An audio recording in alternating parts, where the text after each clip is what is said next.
دانیشتنی یەکەمی پەرلەمان کە بەکراوەیی هێڵرایەوە لە ئەسڵا نایاسایی بوو. هەڵوێسی پەرلەمانتاری یەکێتی وەختێک لە سایی دەسەڵاتی حزبەکەی تۆ کێشەیەکی گەورە ڕوو ئەدا تۆ یەکەم جار دەبێت حزبەکەی خۆت بگری بەڕاست. مەرجنی هەموو یەکێتی نیشتیمانی مەکتەبی سیاسی یەکێتی نیشتیمانی کوردستان لەم ڕاگەیەنراوەی ئێمە ڕازی بێ. ئایا ڕاگەیاندراوەکەی فراکسیۆنی سەوز بۆ پێکێنانی سەرۆکایەتی پەرلەمانی کوردستان لە ماوەی 10 ڕۆژدا مزایدەی سیاسیە؟ وەکو خراپ ناڵێم خراپە بەڵام وەکو مزایدەی سیاسی بەڵێ مزایدەی سیاسی. پارتی دیموکراتی کوردستان و گۆڕان لەمەیان مشتەرەکن قسەکانیان وەکو یەک وایە.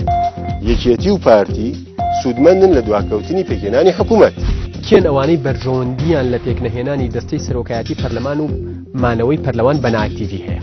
لە دروستبوونی گرژەکان هەیەتە سەر تەلەڤیزۆن ئەڵێ من هەڵوێستێکمە بێ کە مالکی تەوەقوعی ناکا مع العلم ئەمە لە دەسەڵاتی پەرلەمانی کوردستانە کە بڕیار لە چارەنووسی سیاسی و قانونی هەرێمی کوردستان درا. یەک هەڵوێستم پێ بڵێ کە ئێوە بۆ ڕاگەیاندنەکان و تبێتتان حزبەکەی من بۆ ئیسەنەتان دۆ فراکسیۆنەکانی کرد بەشڵێن حزبەکەی من ئەم خەڵکە ئازادە لە دەنگدان ئازادی مافە.